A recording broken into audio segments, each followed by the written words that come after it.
Hey, hi class, my name is Christopher Carrillo and I'm here with my ex-instructor from high school, Ms. Garza. Hi. Okay, first thing first, I want to know what are your feelings about writing? My feelings about writing. Well, I love writing to begin with. I guess I've written since I was a little girl.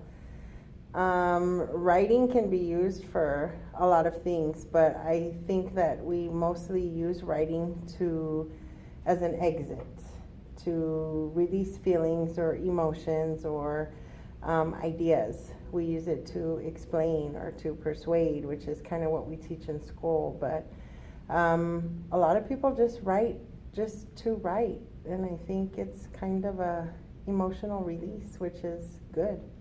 So the purpose of this interview is to show my own theory of writing, and my theory of writing consists in how many steps are? Six. Yeah, 6 steps. And the first one is most of people don't include researching part as a grading process, but I think it's it's good to add it because you have more chances to grade a longer paper and a better paper with more examples and what more to write about. The second one is the same grading process, the brainstorming,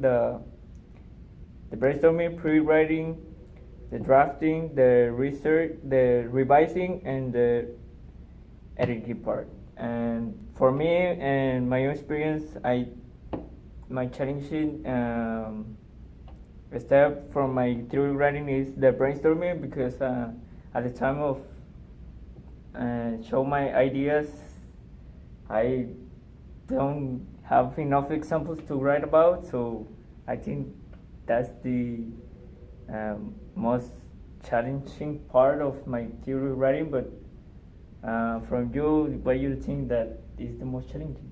The most difficult part of the writing process, I don't think any of it's like for me or what I see in my students. Well, whatever you want to say. Well, because for me, nothing is really difficult unless I'm asked to write about something that I know nothing about. Oh. So, and I guess that's where the difficult part comes in Yeah. for you, maybe. Mm-hmm. It all deals with your background and how much knowledge you have and how much you know. And so that's why the researching part is so important, because if you ask me to write an academic paper on a subject that I know nothing about, I'm going to have to do research before, because I won't be able to write just like that. What I see in my students is mostly the brainstorming. The ideas are kind of there, but the complaint I get the most is that they don't know where to start, or they don't know how to start. And so pretty much what I tell them is just get it out on paper. And so I have them tell me what they want to say, and then I have them write exactly how they said it. Write it exactly that way. And so that way they can start, and it gives them, a focal point.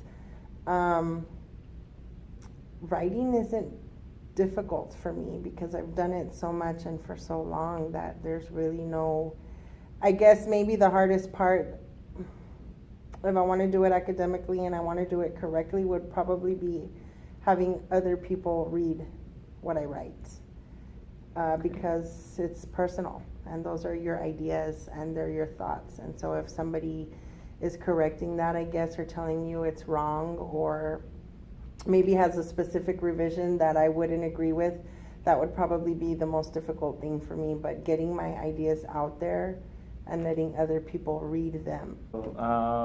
Another thing, maybe you want to count us. How do you prepare your students for How do I college prepare level? my students for college level writing? Yeah. This year I have been very blessed with pre-AP students who do get that writing, and they do have that background. So I haven't really had to give that much instruction. For instance, you can see on my board where I gave them multiple ways of brainstorming. You have, the web. Some students write random words on a paper. Some make a list 1, 2, 3, 4. We have the circle map where your main idea is in the middle and they write their ideas on the outside. Some like to start off straight with the outline. Some will write their introduction and they'll give me the outline for the body and then they'll write a conclusion. And so then all they have to fill in is the meat of the paper. And I let my students play off of their strengths. I don't tell them like this is the only way you can write and this is the one way you have to do it. Multiple. Yeah, they have choices. They have choices, so that way they don't feel like they're in a box. There is a basic structure to writing, which is your introduction, your body, and your conclusion. Yeah. You know, your introduction, it has your thesis statement. We go over what a thesis statement is, what the purpose of the thesis statement is, and how that is their focal point, and how everything that comes after that is based on the thesis. And they also learn that the thesis changes as they're writing. Right. But through that, I'm able to ask them questions, kind of like what you had on your paper. What do you mean here? What is this? Why do you have it here? And they're able to tell me that, well, they didn't know how to say it, or they couldn't get it out the way they wanted to, or they started their thesis, but then when they really started writing, it came out a different way. So that way I'm able to tell them, okay, well, you can scratch out your thesis, you can change it, or you can change this, what you have down here, to fit what you have up here. And I pretty much just let my kids write. And as we're writing, then we review and we peer review to make sure that it has that order of the thesis. They have their topic sentence and they have their details that follow that. Right now, they're doing really well. I think the thing that they're having the hardest time with is their ideas. But everything we do in here has to be relatable to them, because if it's not, then I won't get an essay out of it.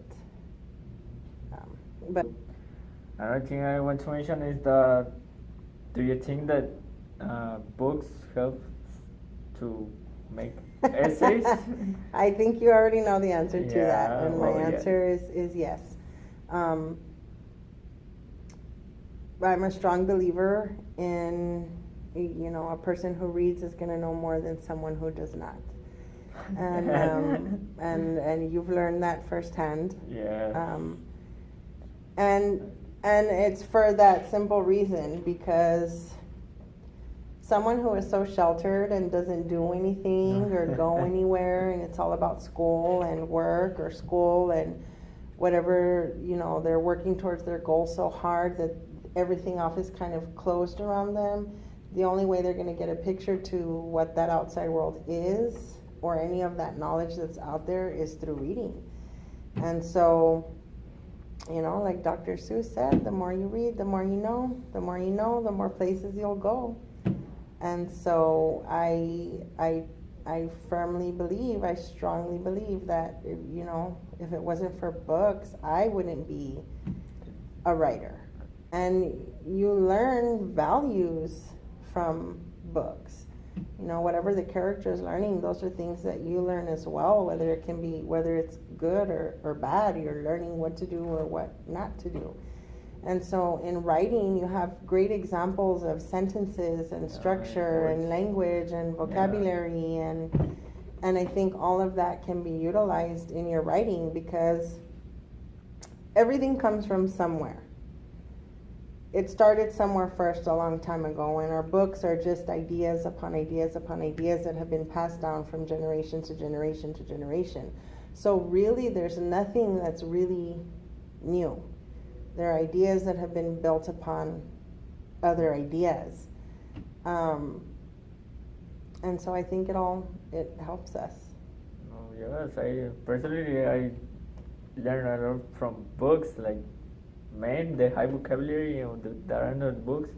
I always try to translate the words because I speak in two languages, so every time I didn't understand the word, I just translate it, and then I will try to use it in the last thing to this interview. It could be any tips that you want to give to college students? Any tips that I want to give to college students about writing? I'm just kidding. Tips for college students about writing. I guess do your homework. Number one, study and read and take advantage of the opportunities that you have, because it's easy not to. It's easy not to go to class. It's easy not to do the homework. It's easy to just do the minimum to get by. But I think later in life we regret that. You know, we always say, I know I always say, I shoulda, coulda, woulda. And if I could do my undergrad again, I would do it very differently, knowing what I know now. Take the time to learn and to really be invested in your education, because there's people out there going for the same jobs as you. There's people going out there that are going for the same positions as you. And if you are just letting this opportunity pass you by, then somebody else is going to pass you up later in life as well. As far as writing goes, write as much as you can, learn as much as you can, take as much constructive criticism as you can. And don't be scared of those things, because that's how we learn. We learn from mistakes. Of course. And it's not only in life, it's in writing as well. You know, we have to write something, I guess, bad and let somebody else fix it before we can learn and see what it is we're doing and what we need to do. And so I guess my advice would just be, you know, when you have an assignment, do it. And do it to the best of your ability, even if you think it's wrong, and let somebody look at it. Use the writing lab. You guys have a writing lab, and it's free, and there's probably like 2 or 3 students in there a day. And you have such an awesome resource available to you. You know, 2 heads are better than 1, and so the more help you guys are able to receive in that, the better. And you don't always have to take somebody's revisions or edits. And those are just suggestions for you. And if it's a revision or edit that you don't agree with, then don't do it. You know, your voice is your voice, and it comes out in your writing, and you need to show people that. But you need to learn, and you need to grow. And so keep reading, keep writing, don't ever stop, because not everybody can do it. Yeah. And so those that can't read and write, it's sad to see that. And it's sad to see them having a hard time. And so everybody that's in college right now has a great opportunity. And if their parents are paying for it, they're very lucky. Yes. They're very, very lucky. So don't waste it, because that's going to be it. Opportunity to us. Yes. So I think that's all. Well, thank you guys to watching my interview, and I think that's all for this video. And thank you. Bye.